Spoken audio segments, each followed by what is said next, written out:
Assalamualaikum warahmatullahi wabarakatuh. Jumpa lagi bersama saya di channel Ngulik Sejarah. Dan pada video kali ini saya akan kembali lagi membacakan suatu kisah misteri. Kali ini masih tetap berjudul Selendang Merah, yang kali ini memasuki part yang kelima ya teman-teman. Yuk, daripada kita lama-lama, daripada kita penasaran bagaimana kelanjutan ceritanya, mari kita langsung saja menuju ke ceritanya. Perhatikan baik-baik karena ceritanya akan segera saya mulai.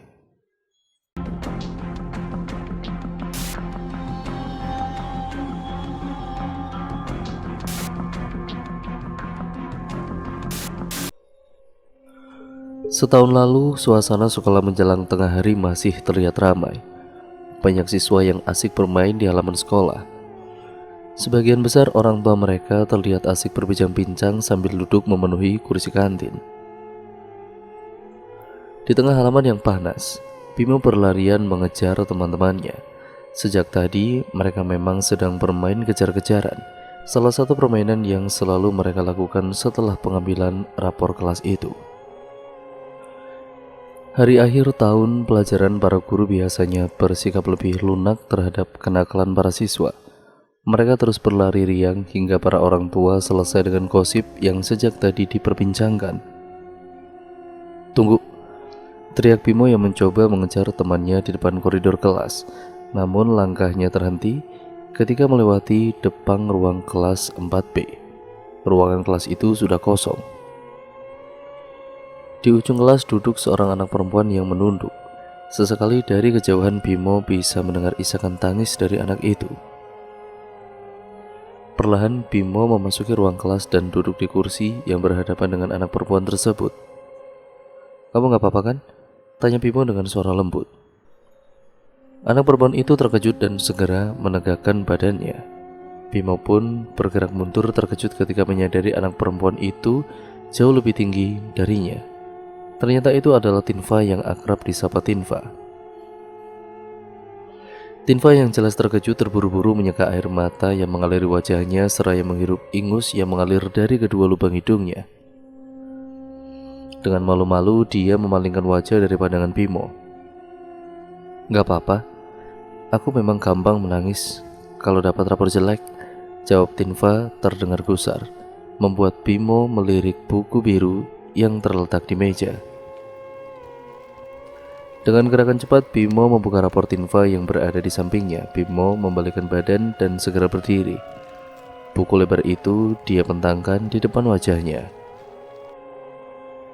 Tinfa mencoba menarik rapornya dari lengan Bimo, sementara Bimo berhasil menghindar dengan gesit. Namun, tenaga Tinfa yang jauh lebih besar membuatnya bisa merebut rapor dengan mudah.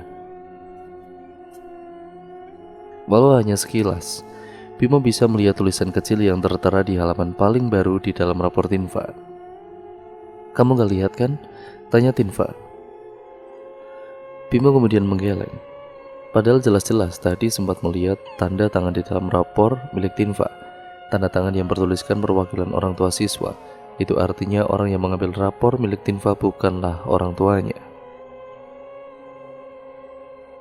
"Namaku Bimo," ujar Bimo memperkenalkan diri. Tetapi Tinfa tertegun memandang Bimo. "Iya, aku tahu, kita kan teman sekelas," jawab Tinfa yang jelas kebingungan. "Teman-teman cewekmu mana?" Tinfa terdiam sejenak mendengar pertanyaan Bimo. "Sudah pulang, dijemput sama orang tuanya," jawab Tinfa dengan nada kesal. "Kamu sendiri belum dijemput?" Bimo kembali bertanya. Tetapi Tinfa hanya menggeleng pelan, matanya terlihat kembali berkaca-kaca. "Ada Pak Kinan," ujar Tinfa dengan suara teramat lirih. "Pak Kinan?" "Iya, sopirku," kening Bimo mengernyit lalu bertanya. "Terus kenapa kamu gak langsung pulang?" Sekali lagi Tinfa terdiam karena tidak bisa menjawab. Melihat reaksi Tinfa, Bimo pun tersenyum ramah. "Mulai sekarang kita bukan cuma teman sekelas. Setiap kali ada pengambilan raport, aku bakal nemenin kamu," katanya. Tinfa terlihat semakin bingung mendengar pernyataan Bimo. Mulutnya terbuka keheranan.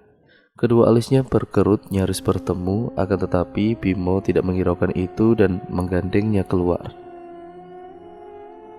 "Daripada kamu di sini keinget terus sama nilai rapormu, sekarang kita main dulu aja sama anak-anak kelas C," ujar Bimo bersemangat. Main apa? Ya main apa aja yang kamu suka. Bimo tampak begitu girang. Tinfa masih terkejut, dia memandang ke arah tangannya yang kini ditarik oleh Bimo. Ada sedikit rasa enggan tapi tidak bisa menghindari ajakan Bimo. Main petak umpet? Tanya Tinfa, seakan memberi ide. Iya boleh, jawab Bimo segera. Kasti? Oke. Main boneka? Bimo berpikir sejenak. Aku belum pernah main, tapi ayo deh, jawabnya. Dia benar-benar penuh keyakinan hingga membuat Tinfa tertawa girang. Bimo dan juga Tinfa pun berlari penuh semangat meninggalkan kelas. Di depan mereka, Pak Emil yang merupakan wali kelas baru saja berjalan menuju ke ruang kelas. Di tangannya ada sebuah piring kaca penuh kue manis dengan berbagai warna. Bimo dan juga Tinfa berhenti sejenak kemudian meminta izin mengambil kue itu. Yang mana saja Pak? Tanya Bimo cengengesan. Iya, jawab Pak Emil sambil menyodorkan piringnya. Bimo mengambil satu kue berwarna putih dan juga merah muda. Lalu dia memberikannya kepada Tinfa. Sementara itu, dia berdiri mengambil kue mangkuk berwarna coklat itu. Keduanya tidak lupa mengucapkan terima kasih dan berlari menuju halaman. Pak Emil terus mengamati Bimo dan juga Tinfa yang berlari hingga berbaur dengan anak-anak lainnya. Sejenak dia menggaruk-garuk kepala kebingungan, tetapi setelahnya melahap kue yang tersisa di piring dalam satu gigitan. Dari kejauhan senyuman yang Tinfa tunjukkan membuatnya tersenyum bahagia. Pintu kayu di depan Pak Emil kini bergetar kencang. Getarannya membuat pria yang sedikit kebingungan itu berjalan mundur. Dia kembali mengamati sekeliling untuk mencari cara agar bisa memasuki ruangan. Tinfa, panggil Pak Emil. Tunggu Bapak, teriaknya lagi sambil berlari celingukan. Pak Emil meraih kursi yang tergeletak di koridor dengan kondisi nyaris patah. Dengan sekuat tenaga dia menghantamkan kursi itu ke arah pintu yang masih terus bergetar. Ada perbedaan yang Pak Emil rasakan dari usaha sebelumnya. Kali ini hantamannya mulai memperlihatkan bekas kerusakan. Kayu yang tadinya terlihat tidak goyah pun berubah lapuk. Perlahan tapi pasti pintu di depannya berhasil didobrak hingga menunjukkan celah yang cukup besar. Pak Emil langsung masuk dari lubang yang terdapat pada pintu. Tubuh Pak Emil yang cukup berisi tergores oleh serpihan-serpihan kayu pintu. Sambil menggeram, dia memaksa seluruh tubuhnya untuk masuk. Langkah Pak Emil terhenti melihat pemandangan di depannya. Ada aura yang membuat seluruh tubuhnya gemetar ketakutan. Sementara itu, seluruh ruangan dipenuhi cahaya yang silih berganti dari kelereng yang dia gelindingkan ke dalam. Tidak hanya itu, di setiap sudut tembok tampak bayangan hitam penuh ancaman yang terpancar mengelilingi mereka. Bayangan yang tampaknya terhenti oleh keberadaan kelereng di tengah ruangan itu. Di tengah ruangan, Tinfa berada tepat di sebelah kelereng. Rambutnya yang terurai melayang-layang di atas bahu, kepalanya terus-menerus menengadah ke langit. Dari mulutnya yang terbuka lebar keluar suara-suara yang jelas bukan suara seorang anak perempuan. Kedua matanya yang terbuka lebar berwarna putih. Jari tangannya yang terbentang terlihat kaku. Kedua ujung kakinya pun jinjit bahkan nyaris melayang. Tubuhnya kini terlihat dalam kendali makhluk halus. Di sekitar mereka, bayang-bayang hitam yang menggeliat masih terus mengelilingi, mencoba mencari celah untuk menghindari cahaya kelereng. Setiap kali mereka bergerak, Pak Emil bisa mendengar suara bisikan yang membuat bulu kuduknya semakin berdiri. Suara-suara hasutan yang manis tetapi penuh racun. Di depan Tinfa ada sosok wanita yang Pak Emil lihat di atrium yang terlihat begitu jelas melayang. Wanita berambut panjang dengan baju putih lusuh penuh bercak hitam dan bercak darah kering. Di bawah, akhirnya, sebagian bayangan hitam itu terkumpul menjadi satu entitas berwarna hitam pekat, entitas yang terus berputar dan bergejolak tanpa henti. Kepala si wanita menengok perlahan menunjukkan wajah yang mengerikan dengan dua rongga mata yang kosong dan juga wajah yang mengering. Kedua mulut tidak berbibir bergerak mengeluarkan suara lolongan yang menyayat hati. Kenapa kamu mau merebut anakku? Mulut yang tidak bergerak itu bersuara dengan parau. Pak Emil mencoba menutup kedua telinga karena suara itu terdengar begitu keras. Namun usahanya sia-sia. Suara itu terus menggema dengan kencang di kepalanya, seakan-akan dia bisa mendengarnya dari pikirannya sendiri. Sosok hantu wanita berbelok dan mulai melayang mendekati Pak Emil. Kedua tangannya terangkat memperlihatkan jari yang hanya terbentuk dari tulang dengan ujung teramat tajam. Sosoknya yang makin mendekat menebarkan bau bangkai bercampur dengan tengik memuakkan. "Jangan dekati anakku," teriak suara yang kembali menggema di kepala Pak Emil. Tubuh Pak Emil terhuyung. Suara yang dia dengar di kepalanya terasa begitu menyakitkan. Kini gejolak perasaan yang dirasakan mendadak bercampur menjadi satu. Rasa mual, takut, dan juga kegelisahan yang tidak bisa dijelaskan dengan kata-kata terus menerjangnya tanpa henti. Semakin lama tubuhnya semakin gemetaran. Leher Pak Emil kini ada dalam ampunan hantu di depannya. Ujung kuku si hantu yang tajam itu menggores tipis leher Pak Emil. Darah segar mengalir dari leher, sedangkan tubuhnya terbujur kaku tidak bisa melindungi diri. Setiap ototnya tidak ada lagi dalam kendalinya, melainkan beralih dikendalikan oleh aura yang menakutkan yang terus terpancar di dalam ruangan kamar. Kini di hadapannya dua rongga mata hitam si hantu memperlihatkan kegelapan yang mengandung kesepian. Pak Emil mencoba menutup kedua mata tetapi usahanya sia-sia. Seisi kepala Pak Emil masih berusaha bertarung melawan sebuah rasa takut yang tidak kunjung henti. Dengan tekadnya, dia berjuang mencoba menggerakkan tangan yang terbujur kaku. Tiba-tiba tangan Pak Emil mengenai pancaran cahaya bola kelereng sehingga membuatnya bisa bergerak kembali. Napas Pak Emil tersengal-sengal bersamaan dengan ide gila yang terbesit di pikirannya. Dia menggerakkan jari tangan kiri dan menyentuh telunjuk kanannya. Di hadapan Pak Emil saat ini tampak kedua mata kosong si hantu yang begitu jelas terlihat. Perlahan pelatung yang berjatuhan dari kedua rongga mata si wanita itu mulai menggeliat di bajunya. "Ah!" Pak Emil berteriak membulatkan tekad. Rasa takut yang dirasakan membuatnya melakukan hal yang di luar nalar. Dia menarik dengan keras jari telunjuk kanannya ke arah yang berlawanan dari sendinya. Detik itu juga rasa sakit menusuk dari ujung jari hingga ke ubun-ubun kepalanya. Tubuh Pak Emil yang tadinya tidak bisa bergerak kini jatuh berlutut di lantai. Dia mengerang kesakitan. Di balik punggungnya si hantu yang marah mengeluarkan lolongan kencangnya. Pak Emil tertunduk sambil menutup kedua mata dan telinganya. Dia juga berteriak mencoba membaurkan suara bising yang sangat mengganggunya. Si hantu yang murka mengangkat tangannya tinggi-tinggi, bersiap menebas tubuh tidak berdaya Pak Emil dengan jari tangannya. "Mama!" teriak Tinva dari belakang. Tinva yang tadinya melayang pun jatuh, nyaris bersamaan ketika Pak Emil membebaskan dirinya. Sambil merangkak, Tinva menarik jubah kotor si hantu wanita dan menggeleng berulang kali. Melihat apa yang dilakukan Tinva, si hantu wanita tersebut berhenti di udara. Tangannya yang sudah terangkat perlahan pun kemudian turun dan berbalik menghadap ke arah Tinva. Akan tetapi wajahnya yang buruk rupa membuat Tinva terkejut dan memalingkan wajah. "Kau membuatnya melihatku seperti ini," teriak si hantu wanita itu lagi, berbalik siap menerjang Pak Emil.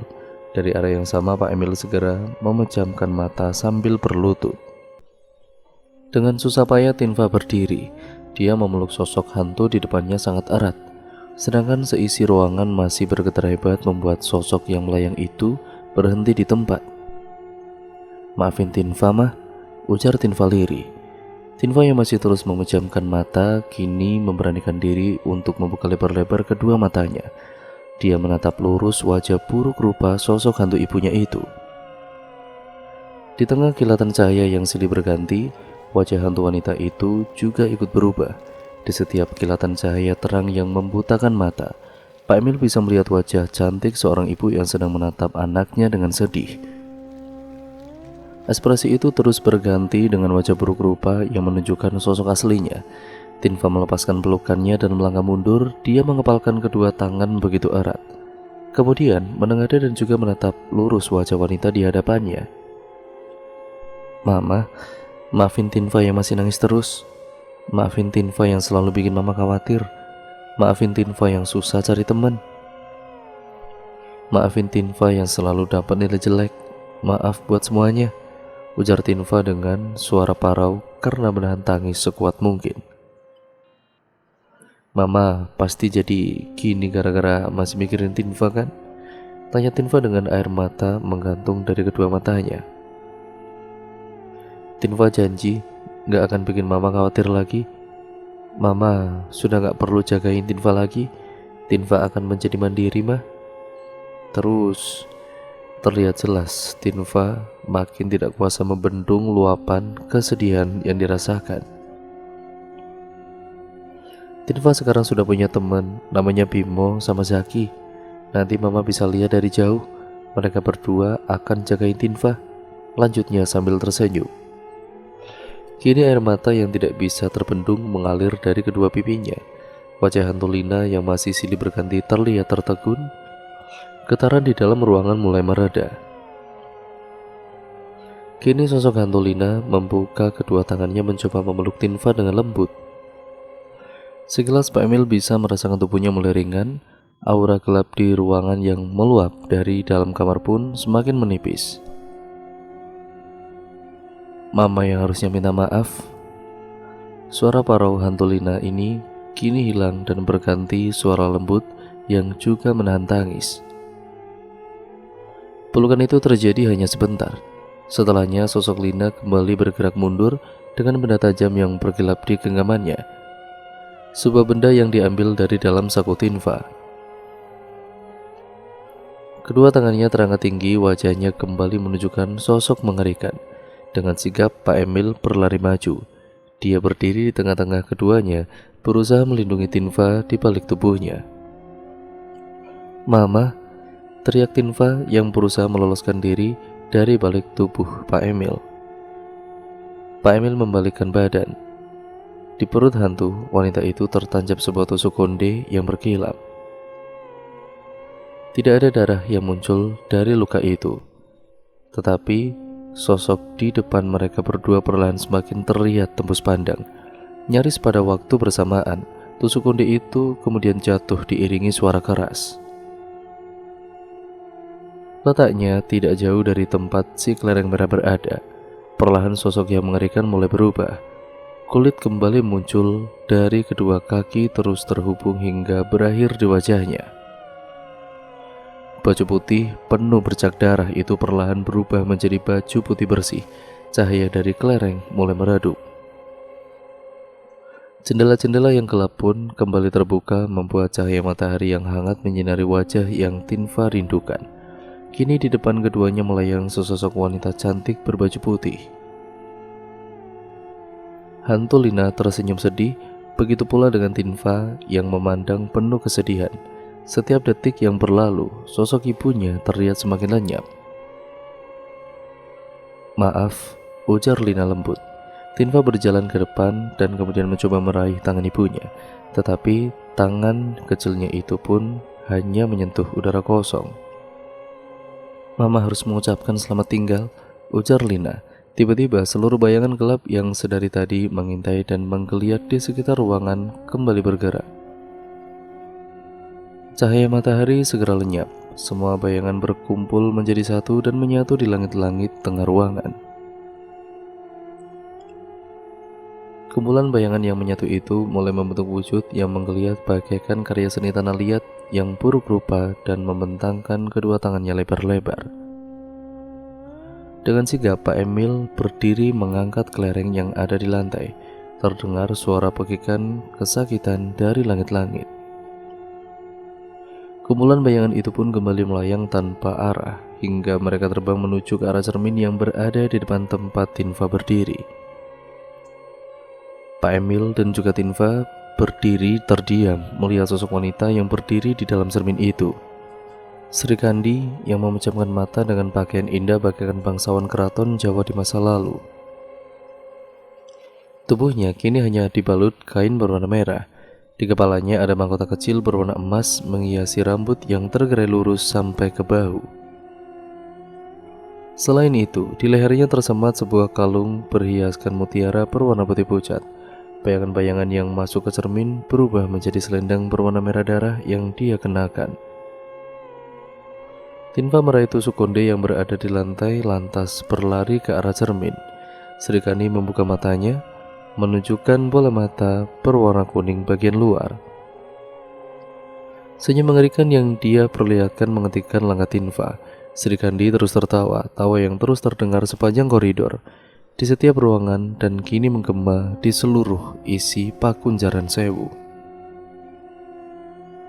Mendadak, selendang yang dikenakan itu kembali menggeliat. Tinfa melangkah mundur mendengar tawa semengerikan itu. Bayangan-bayangan hitam kembali muncul di sekitaran Tinfa. Bayangan yang dengan cepat kembali menjelma menjadi selendang merah. Langkah Tinfa terhenti. Selendang-selendang di sekitarnya bergerak bagai ular bersiap menerkam mangsanya. Sebagian lain membentuk jerat yang memisahkan Tinfa dan Pak Emil. Dengan cekatan Tinfa menghindari serangan yang selendang itu lancarkan. Nyawa dibalas dengan nyawa, arwah yang kalian rebut akan aku tagih, ujar Sri Kandi menunjukkan pandangan penuh dendam kepada Tinfa. Tinfa mengusap air mata yang masih ada di pipinya dan menatap ke tengah ruangan. Sosok ibunya kini telah lenyap. Aku janji gak akan nangis lagi. Tinfa kembali berlari menuju ke arah cermin sehingga seluruh selendang di sekitarnya mulai bergerak. Tinfa masih terus berlari tanpa menghiraukan selendang-selendang itu. Dengan cepat, Pak Emil menerobos jeratan selendang di depannya dan melemparkan kelereng di tangannya ke arah Tinfa. Seluruh selendang yang sudah bersiap menerkam segera menyingkir. Tinfa dengan mudah mencapai cermin di depannya, lalu menancapkan tusuk konde tepat ke tubuh Sri Kandi di dalam cermin. Sri Kandi berteriak kesakitan. Lolongannya membuat Tinfa dan juga Pak Emil menutup kedua telinga. Dalam sekejap, sosok Sri Kandi pun menghilang dan juga menyisakan bayangan mereka berdua yang menatap kebingungan. Tinfa berdiri dengan gemetar seraya memandang tusuk konde di tangannya. Ada bercak darah kehitaman di ujung tusuk konde itu. Tinfa tersenyum tipis sebelum tubuhnya oleng, nyaris jatuh ke lantai. Pak Emil menangkap tubuh Tinfa tepat sesaat sebelum tubuhnya menyentuh lantai. Tinfa, Tinfa, panggil Pak Emil panik.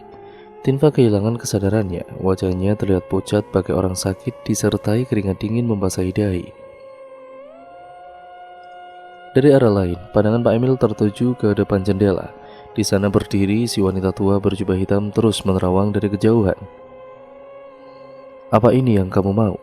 Tanya Pak Emil marah melihat tubuh penuh lebam Tinfa. Kalau kamu sudah merencanakan semua ini, memangnya kamu tidak bisa mencegah hal itu? Nafas Tinfa terdengar tidak teratur. Sesekali matanya yang terpejam masih terus bergerak bagaikan dihantui mimpi buruk. Si wanita tua tidak menjawab. Dia hanya memandang jendela di depannya dengan sedih. Sementara itu Pak Emil berdiri sambil menggendong tubuh Tinfa. Dia melihat di jendela seberang sosok Zaki yang berdiri dengan pandangan kosong. Di belakangnya muncul tangan pucat yang membawa sosoknya kembali hilang dari pandangan.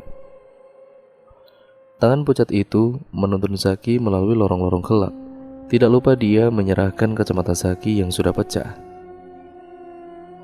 Mereka berdua terus berjalan melalui beberapa bagian dalam Pakunjaran Sewu, hingga akhirnya mencapai ke sebuah lorong gelap yang disinari oleh cahaya redup lilin-lilin di kedua sisi. Zaki tidak mengeluarkan suara. Mereka berdua hanya terus berjalan melalui lantai batu yang becek. Suara kecipak menggema di lorong yang kosong itu. Di balik cahaya lilin, tampak bayangan yang terus bergerak mengamati perjalanan keduanya. Di depan Zaki, si anak laki-laki berkulit putih kebiruan terlihat gembira. Matanya yang berwarna kuning berkilap itu memancarkan kegembiraan tidak terkira. Dia terus-menerus bermain melompat menimbulkan cipratan air yang membasahi dinding-dinding di sekitarnya. Perjalanan yang cukup panjang itu kini mereka akhiri. Keduanya telah tiba di depan sebuah pintu kayu besar yang terlihat kokoh. Di kedua gagang pintu tergantung gelang keemasan. Setiap sudut daun pintu itu dipenuhi pahatan menyerupai akar pohon yang saling menyatu. Di bagian bawah pintu terlihat ukiran bunga melati besar yang terlihat hidup. Si anak kecil dengan bersemangat menuntun Zaki untuk tetap terus mengikutinya. Perlahan ukiran akar yang menghiasi pintu mulai bergerak. Tidak lama kemudian, kedua daun pintu mulai terbuka dari dalam. Diiringi suara yang cukup keras, si anak kecil masih terus melambaikan tangannya agar Zaki berjalan masuk. Pemandangan di balik pintu terlihat jauh berbeda dari lorong kotor yang baru saja mereka lalui. Di baliknya, tidak terlihat sebuah ruangan, melainkan hamparan tanah luas di bawah langit berwarna gelap. Sesekali terdengar suara petir dari kejauhan. Hamparan tanah itu menunjukkan pasar tradisional yang dipenuhi berbagai pedagang. Namun tidak ada suara riuh rendah dari para pedagang dan pelanggannya. Di pasar itu orang-orang berlalu lalang tanpa ekspresi. Si anak kecil berlari dan menghampiri salah satu kios yang menjual berbagai macam gulali. Dia meraih salah satu gulali berwarna kecoklatan dan segera menawarkannya kepada Zaki. Dengan pandangan tanpa ekspresi, Zaki menerima gulali pemberian si anak kecil itu. Melihat Zaki yang dengan mudah menerima hadiah pemberiannya, si anak kecil tertawa terbahak-bahak. Senyuman licik terpampang di wajahnya. Dengan seksama dia menikmati saat Zaki bersiap melahap gulali di tangannya. 1 tahun yang lalu, Zaki kembali mengurung diri di dalam kamar. Sambil berjongkok di depan pintu, dia menutup kedua telinganya rapat-rapat. Di antara kedua kakinya ada sebuah boneka pahlawan super berwarna putih emas yang selalu dibawa dan menjadi teman kesayangannya. Suara pintu di belakang yang bergetar hebat membuatnya mempererat kedua tangan. Matanya terpejam mencoba memikirkan lagu-lagu kesayangan yang sering didengarnya. Dengan suara gemetar, Zaki bersenandung di tengah rasa takutnya. Kakinya bergerak berusaha mengikuti irama lagu. Waktu yang hanya sesaat itu terasa begitu lama. Kaki yang tadinya berirama perlahan berubah gelisah. Zaki nyaris kehabisan lagu yang bisa dinyanyikannya. Dengan ragu-ragu, Zaki melepaskan kedua tangannya. Dia membiarkan telinganya untuk kembali mendengar suara di sekitarnya. Getaran di pintu akhirnya berhenti. Dia menengok ke belakang dan menyentuh pintu di depannya. Zaki memberanikan diri untuk berdiri, lalu menarik daun pintunya ke dalam. Dari celah kecil yang terbuka, dia melihat ke lorong kosong di sebelah kiri. Di sana hanya tampak kesunyian yang menunjukkan taman kecil di ujung lorong. Napas Zaki terhenti sesaat. Dari tengkuk, dia bisa merasakan angin yang berhembus membuatnya merinding. Dengan cepat dia menengok ke arah berlawanan. Hanya ada tembok dengan jendela terbuka yang membuat angin terus berhembus masuk. Zaki bernafas lega. Dia segera kembali menutup dan juga mengunci pintu. Kemudian tubuhnya merosok hingga terduduk di lantai dingin. Zaki kembali bersandar di pintu. Di ruangan kamar tempatnya duduk itu terpajang figura foto besar yang menunjukkan wajah bahagia kedua orang tuanya. Di kedua sisi tampak Zaki dan juga Andi mendampingi mengenakan setelan rompi yang serupa. Andi tersenyum lebar sedangkan Zaki menunjukkan wajah tanpa ekspresi. Melihat foto itu, Zaki kembali tertunduk dan menangis. "Tolong aku," ujarnya lirih, memeluk erat mainan di tangannya. Tiba-tiba Zaki tersentak, suara ketukan berirama terdengar dari dalam kamar. Kepala Zaki celingukan mencari sumber suara dengan paniknya. Kepalanya terhenti ketika menatap pintu kaca di dalam kamar. Ada wajah yang tersenyum gembira di balik kaca. Andi menatap dengan senyum yang dihiasi oleh tahi lalat mungil di bibir kanannya. Kakaknya telah memanjat tembok kecil di samping rumah dan mendarat di halaman kecil di depan kamar. Halaman tempat orang tuanya menanam tumbuhan di pot-pot kecil yang tertata rapi. Kini Andi berjalan mondar-mandir sambil terus memperlihatkan senyuman keji di balik pintu kaca. Senyuman yang membuat tubuh Zaki bergetar tidak terhenti. Zaki segera berdiri ketika Andi membuka pintu dan memasuki ruangan. Namun, gemetar hebat di sekujur tubuh membuatnya hanya berdiri mematung di tempat. Sore saat kedua orang tuanya pulang, mereka mendapati Zaki berdiri di depan tumpukan sampah yang berasap. Wajahnya menatap kosong boneka berwarna putih emas yang kehilangan kepalanya. Dengan sigap ibunya menggendong tubuh mungil Zaki dan membawanya masuk ke dalam rumah. Sekilas lengan baju Zaki tersingkap menunjukkan lebam-lebam yang terlihat masih baru. Kedua matanya Zaki berkedip di balik kacamatanya yang pecah. Dia melihat pemandangan asing di depannya dalam diam. Sebuah hamparan tanah yang diapit warung-warung kecil dengan aneka ragam jajanan yang menggugah selera. Orang-orang di sekitarnya terus berlalu lalang tanpa menghiraukan keberadaannya. Kata tolong nyaris terlontar dari mulutnya.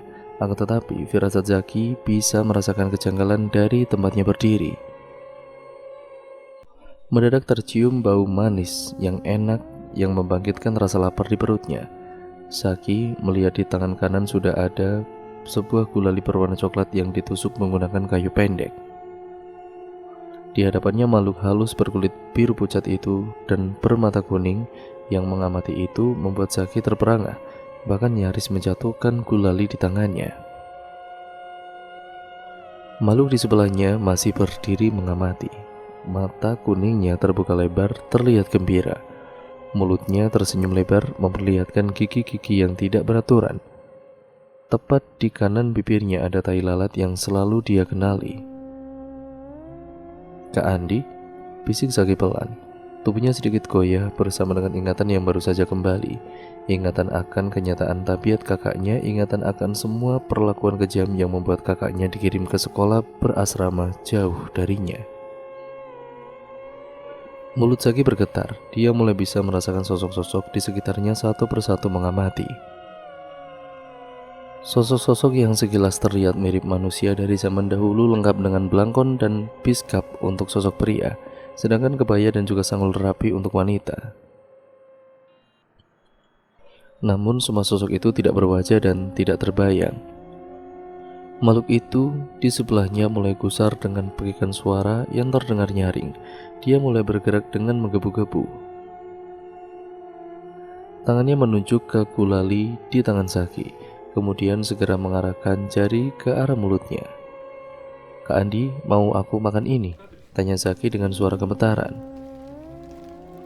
Makhluk itu segera mengerti perkataan Zaki dengan mengangguk-ngangguk semangat. Dia menunjuk ke arah tubuh Zaki dan kembali menunjuk dirinya. "Aji?" ujarnya sambil terus menunjuk Zaki. "Aji?" tanya Zaki kebingungan. Sekali lagi dia mengangguk-ngangguk bersemangat dan menunjuk wajahnya sendiri seraya bergumam, "Aji." Zaki mengamati sekitarnya, berharap makhluk-makhluk menyerupai manusia di sekitarnya tidak mendekat. Zaki berpura-pura memasukkan gulali ke mulutnya lalu mencoba meraih benda di saku celana dengan tangan kirinya. Tiba-tiba, detak jantung Zaki seolah berhenti sesaat saat tangan pucat itu mencengkeram tangan kirinya. Sontak Zaki membungkuk seraya mengerang kesakitan. Makhluk yang menyebut dirinya Aji itu menarik tangan Zaki dari saku celana secara paksa. Mau tidak mau Zaki menjatuhkan benda yang sudah dia pegang di tangan kirinya. Tusuk konde itu terjatuh ke tanah. Untuk sesaat, dia bisa merasakan keberadaan makhluk-makhluk lain makin menjauh ketika melihat tusuk konde itu. Zaki mencoba menjangkau tusuk kondenya. Sayangnya gerakan gesit Aji selangkah lebih cepat. Dia meraih tusuk konde itu dan mengangkatnya ke atas seraya tersenyum jahat. Bangga dengan apa yang baru saja diperbuat, makhluk itu menari-nari dan berputar mengamati keindahan tusuk konde yang berhasil direbut dari Zaki. Di tengah kegembiraan makhluk itu, Zaki meraih benda di saku kanan dan kemudian memasukkannya ke mulut. Sontak si makhluk pucat kembali terdiam. Dengan pandangan mengancam, dia kembali menunjuk ke arah mulutnya.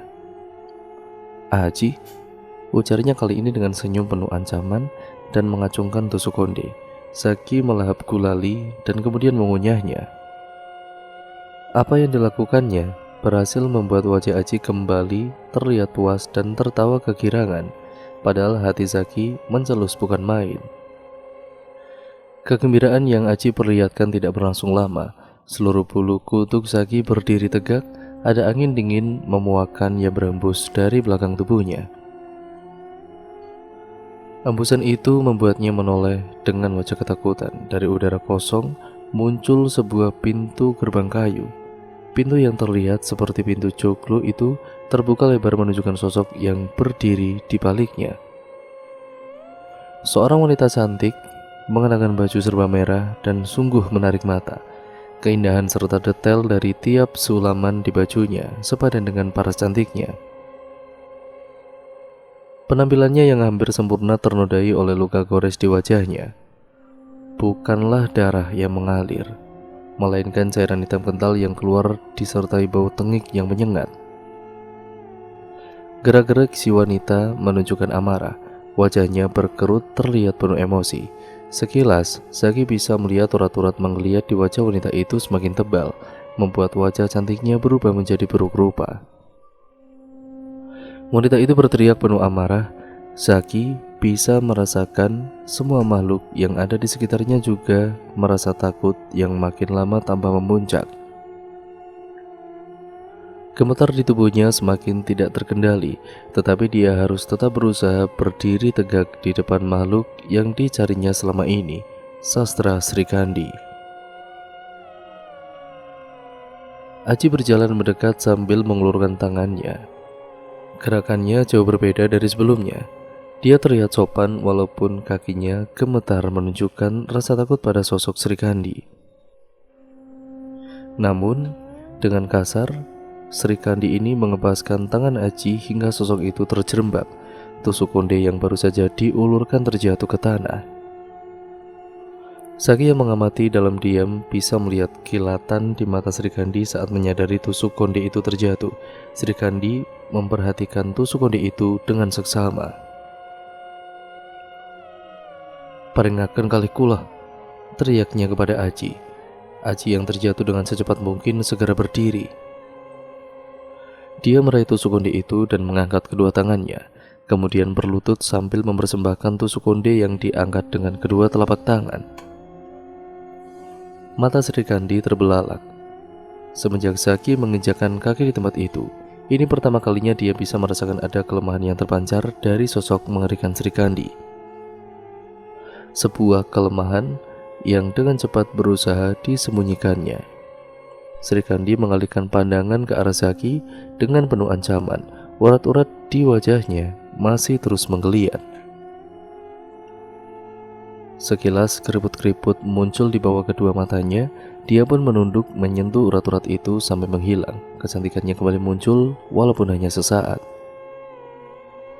Srikandi terlihat kesakitan dan kembali berteriak sehingga dalam sekejap urat-urat di wajahnya kembali muncul. Srikandi menggeram marah. "Dados puniki manungsa ingkang Aji persembahkan?" tanya Srikandi tajam. Aji tersenyum lebar, terlihat bangga. Sementara itu pandangannya beralih ke arah Zaki dengan tatapan keji. Dia segera mengangguk sambil menunduk sopan. Dari sisi lain Srikandi terlihat penasaran. Dia memandang Zaki dari atas ke bawah, membiarkan cairan hitam itu mengalir semakin deras. Setiap tetesannya membuat wajahnya terlihat makin buruk rupa. Hilang sudah bulu mata lentik yang menghiasi mata besarnya. Rambut yang terurai rapi juga terlihat mulai mengering. Zaki berusaha hanya memandang lurus ke depan dengan pandangan kosong. Wajah Srikandi kini berhenti tepat di depan wajah Zaki. Sontak, degup jantung Zaki tidak beraturan. Bahkan bisa dibilang dia nyaris kehilangan napas saking takutnya. Wajah Sri Kandi yang semakin buruk rupa itu mengingatkan Zaki pada nenek tua yang dia lihat di sekolahnya. Pipi Sri Kandi mulai mengerut bagaikan patung lilin yang meleleh.